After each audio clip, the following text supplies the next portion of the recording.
पिछले अध्याय में आपने देखा कि किस प्रकार राम, सीता और लक्ष्मण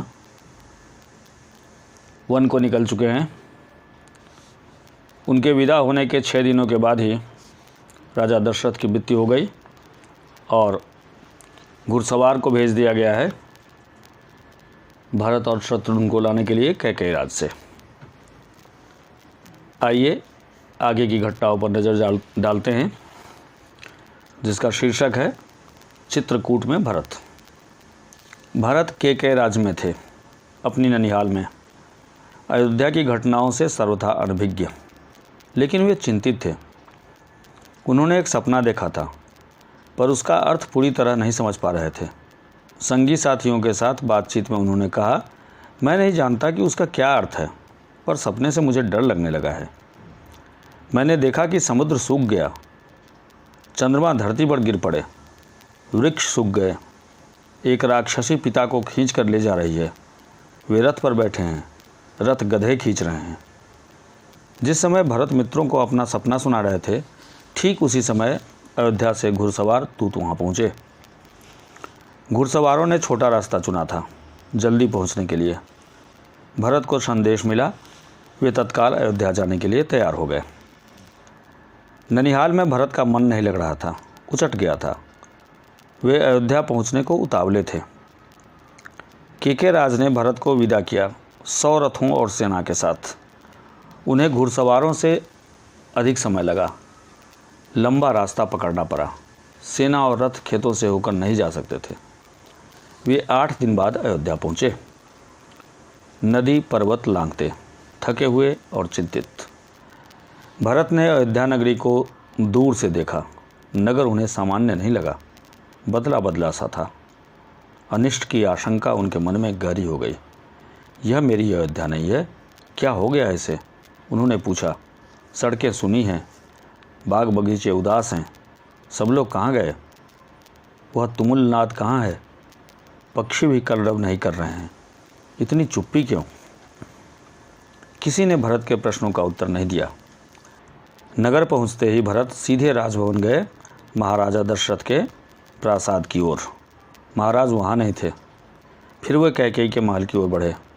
माँ ने आगे बढ़कर पुत्र को गले लगा लिया, परंतु भरत की आंखें पिता को ढूंढ रही थी।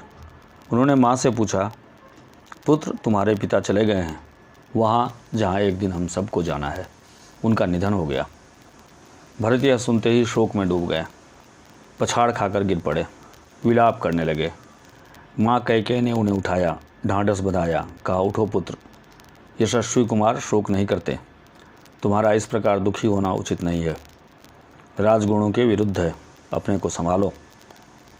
क्या से क्या हो गया? भरत यह मानकर चल रहे थे कि पिता राज्याभिषेक की तैयारियों में व्यस्त होंगे, सब कुछ उल्टा हो गया। उन्होंने मेरे लिए कोई संदेश दिया? भरत ने माँ से पूछा। नहीं। अंतिम समय में उनके मुंह से केवल 3 शब्द निकले, हे राम, हे सीते, हे लक्ष्मण। तुम्हारे लिए कुछ नहीं कहा। भरत व्याकुल थे, विकलता बढ़ती ही जा रही थी। वह तुरंत राम के पास जाना चाहते थे। महाराज ने उन्हें वनवास दे दिया है 14 वर्ष के लिए। सीता और लक्ष्मण भी राम के साथ गए हैं। कैकेयी ने भरत के मन को पढ़ते हुए कहा। वह जानती थी कि भरत यहाँ से सीधे राम के पास ही जाएंगे, परंतु वनवास क्यों? भ्राता राम से कोई अपराध हुआ? राम ने कोई अपराध नहीं किया। महाराज ने उन्हें दंड भी नहीं दिया। इसके लिए मैंने महाराज दशरथ से प्रार्थना की थी, मुझे तुम्हारे हित में यही उचित लगा। मैं तुम्हारा अहित नहीं देख सकती थी, कैकेयी ने कहा। वरदान की पूरी कथा सुनाते हुए उन्होंने कहा, उठो पुत्र, राजगद्दी संभालो, अयोध्या का निष्कंटक राज्य अब तुम्हारा है। भरत अपना क्रोध रोक नहीं सके, चीख पड़े, यह तुमने क्या किया माते? ऐसा अनर्थ, घोर अपराध। अपराधनी हो तुम। वन तुम्हें जाना चाहिए था, राम को नहीं। मेरे लिए यह राज्य अर्थहीन है। पिता को खोकर, भाई से बिछड़कर, नहीं चाहिए मुझे ऐसा राज्य। इस बीच मंत्रीगण और सभासद भी वहाँ आ गए। भरत बोलते रहे, तुमने पाप किया है माते, इतना साहस कहाँ से आया तुम्हें? किसने तुम्हारी बुद्धि भ्रष्ट की? उल्टा पाठ किसने पढ़ाया? यह अपराध अक्षम्य है। मैं राजपद नहीं ग्रहण करूँगा। तुमने ऐसा सोचा कैसे? सभासदों की ओर मुड़ते हुए भरत ने हाथ जोड़कर कहा, आप भी सुन लें, मेरी माँ ने जो किया है उसमें मेरा कोई हाथ नहीं है। मैं राम की सौगंध खाकर कहता हूँ, मैं राम के पास जाऊँगा, उन्हें मना कर लाऊँगा, प्रार्थना करूँगा कि वे गद्दी संभालें, मैं दास बनकर रहूँगा। भरत बहुत उत्तेजित हो गए थे, स्वयं पर नियंत्रण नहीं रख सके। बोलते बोलते उनकी सांस उखड़ने लगी, चकरा कर धरती पर गिर पड़े। सुध-बुध लौटी तो भरत रानी कौशल्या के महल की ओर चल पड़े। उनसे लिपटकर बच्चों की तरह बिलख कर रोए, उनके चरणों में गिर पड़े। कौशल्या आहत थी। उन्होंने कहा, पुत्र, तुम्हारी मनोकामना पूरी हुई, तुम जो चाहते थे हो गया। राम अब जंगल में है, अयोध्या का राज तुम्हारा है। मुझे बस एक दुख है, कैकेयी ने राज लेने का जो तरीका अपनाया वह अनुचित था, निर्मम था। तुम राज करो पुत्र, पर मुझ पर एक दया करो, मुझे मेरे राम के पास भिजवा दो। भरत ने रानी कौशल्या से क्षमा मांगी, सफाई दी, रानी कैकेयी के व्यवहार पर ग्लानि व्यक्त की। कहा, राम मेरे प्रिय अग्रज है, मैं उनका अहित सोच भी नहीं सकता, मैं निरपराध हूँ। कौशल्या ने भरत को क्षमा कर दिया, उन्हें गले से लगा लिया। भरत सारी रात फूट फूट कर रोते रहे। सुबह तक शत्रुघ्न को पता चल गया था कि कैकेयी के कान किसने भरे। मंथरा अयोध्या के घटनाक्रम से घबरा गई थी, छिप गई। कुछ दिनों से उसे किसी ने नहीं देखा। भरत और शत्रुघ्न राम को वापस लाने पर मंत्रणा कर रहे थे। तभी शत्रुघ्न की दृष्टि बचकर निकलती मंथरा पर पड़ी। उन्होंने लपक कर उसके बाल पकड़ लिए, खींचते हुए भरत के सामने लाए। भरत को दासी की भूमिका बताई।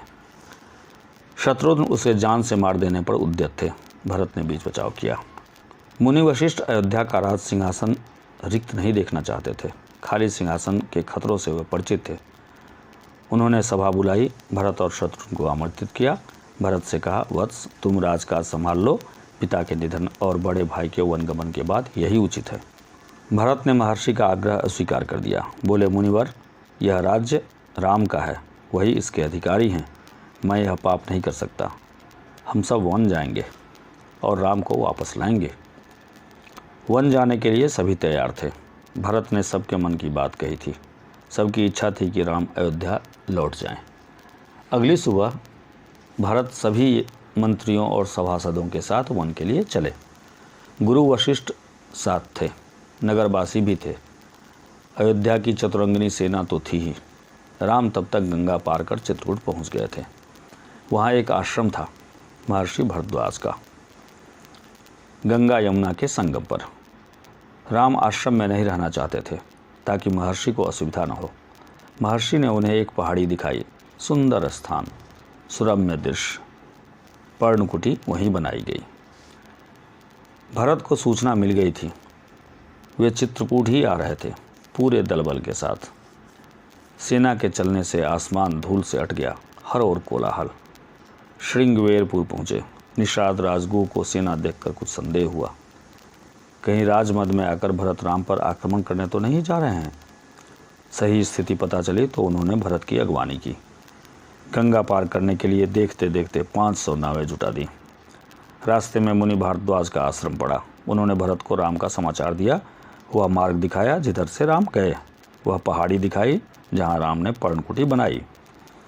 अयोध्या वासियों ने रात आश्रम में ही बिताई, इस संतोष के साथ कि राम अब दूर नहीं है। आगे जंगल घना था। सेना चली तो वन में खलबली मच गई। जानवर इधर उधर भागने लगे। पक्षियों ने अपना बसेरा छोड़ दिया। छोटी वनस्पतियां सेना के पांव तले कुचल गई। बड़े वृक्ष थरथरा उठे। राम और सीता पर्णकुटी में थे। लक्ष्मण पहरा दे रहे थे। कोलाहल उन्होंने भी सुना। वे एक ऊंचे पेड़ पर चढ़ गए देखने के लिए कि मामला क्या है। लक्ष्मण ने देखा कि विराट सेना चली आ रही है। सेना का ध्वज जाना पहचाना था, अयोध्या की सेना थी। वे उत्तर की ओर से आगे बढ़ रहे थे। लक्ष्मण ने पेड़ से ही चीख कर कहा, भैया, भरत सेना के साथ इधर आ रहे हैं। लगता है वे हमें मार डालना चाहते हैं ताकि एक छत्र राज कर सके। राम कुटी से बाहर आए। उन्होंने लक्ष्मण को समझाया, भरत हम पर हमला नहीं करेगा, कभी नहीं। वह हम लोगों से भेंट करने आ रहा होगा। राम ने कहा, भेंट के लिए सेना के साथ आने का क्या औचित्य? दो भाइयों के मिलन में सेना का क्या काम? लक्ष्मण आश्वस्त नहीं थे। वे सेना पर आक्रमण करना चाहते थे। राम ने उन्हें रोक दिया। वीर पुरुष धैर्य का साथ कभी नहीं छोड़ते, कुछ समय प्रतीक्षा करो। इस प्रकार का उतावलापन उचित नहीं है। भरत ने सेना पहाड़ी के नीचे रोक दी। नगरवासियों से भी वहीं ठहरने को कहा। कोलाहल थम गया। उनकी जगह पुनः वन की नैसर्गिक शांति ने ले ली। भरत ने पहाड़ी को प्रणाम किया। शत्रुघ्न को साथ लेकर नंगे पांव ऊपर चढ़े। पांव की गति अचानक बढ़ गई। भाई से मिलने की उत्कंठा में वे और प्रतीक्षा नहीं कर सकते थे। पहाड़ी पर दूर से उन्हें एक छवि दिखी। वह राम थे, शिला पर बैठे हुए। पास ही सीता और लक्ष्मण बैठे थे। भरत दौड़ पड़े, राम के चरणों में गिर पड़े। उनके मुंह से एक शब्द भी नहीं निकला। शत्रुघ्न ने भी राम की चरण वंदना की। बोले वे भी नहीं। उन्होंने दोनों को उठाकर सीने से लगा लिया। सबकी आंखों में आंसू थे। भरत साहस नहीं जुटा पा रहे थे बड़े भाई को यह सूचना देने का कि पिता दशरथ नहीं रहे। एक दुखद समाचार है भ्राता। बहुत कठिनाई से उन्होंने कहा, पिता दशरथ नहीं रहे। आपके आने के छठे दिन दुख में प्राण त्याग दिए। राम सन्न रह गए, शोक में डूब गए। राम को पता चला कि भरत के साथ केवल सेना ही नहीं आई है, नगरवासी आए हैं, गुरुजन आए हैं, माता हैं, कैकेयी भी। राम लक्ष्मण पहाड़ी से उतरकर उनसे भेंट करने आए। सबसे स्नेह से मिले। सीता को तपस्विनी के वेश में देखकर माताएं दुखी हुई। राम ने कैकेयी को प्रणाम किया, सहज भाव से। कैकेयी मन ही मन पछता रही थी। अगले दिन भरत ने राम से राजग्रहण का आग्रह किया, समझाया, विनती की कि अयोध्या लौट चलें। राम इसके लिए तैयार नहीं हुए। पिता की आज्ञा का पालन अनिवार्य है। पिता की मृत्यु के बाद मैं उनका वचन कैसे तोड़ सकता हूँ। भरत को राजकाज समझाया, कहा कि अब तुम ही गद्दी संभालो, यह पिता की आज्ञा है। राम भरत संवाद के समय मंत्री और सभासद वहाँ उपस्थित थे, मुनि वशिष्ठ भी। भरत बार बार राम से लौटने की आग्रह करते रहे। राम हर बार पूरी विनम्रता और दृढ़ता के साथ इसे अस्वीकार करते रहे।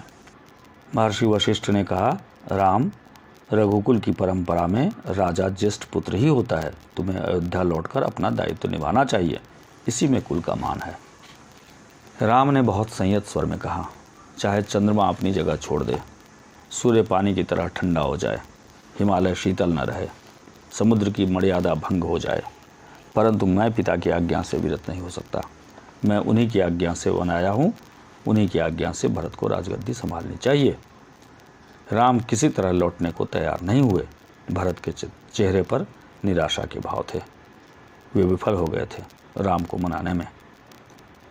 आप नहीं लौटेंगे तो मैं भी खाली हाथ नहीं जाऊंगा। आप मुझे अपनी खड़ाऊं दे दे, मैं 14 वर्ष उसी की आज्ञा से राजकाज चलाऊंगा। भरत का यह आग्रह राम ने स्वीकार कर लिया, अपनी खड़ाऊ दे दी। भरत ने खड़ाऊं को माथे से लगाया और कहा, 14 वर्ष तक अयोध्या पर इन चरण पादुकाओं का शासन रहेगा। सबको प्रणाम कर राम ने उन्हें चित्रकूट से विदा किया। राम की चरण पादुका को एक सुसज्जित हाथी पर रखा गया। प्रतिहारी उस पर चंवर डुलाते रहे। अयोध्या पहुंचकर भरत ने पादुका पूजन किया। कहा, ये पादुकाएं राम की धरोहर हैं, मैं इनकी रक्षा करूंगा, इनकी गरिमा को आंच नहीं आने दूंगा। भरत अयोध्या में कभी नहीं रुके। तपस्वी के वस्त्र पहने नंदीग्राम चले गए। जाते समय उन्होंने कहा, मेरी अब केवल एक ही इच्छा है, इन पादुकाओं को उन चरणों में देखूं जहां इन्हें होना चाहिए। मैं राम के लौटने की प्रतीक्षा करूंगा 14 वर्ष। ठीक है, तो अभी आपने ये पाठ सुना जिसका नाम था चित्रकूट में भरत। अगले पाठ में हम मिलेंगे दंडक वन में 10 वर्ष, ये शीर्षक के साथ।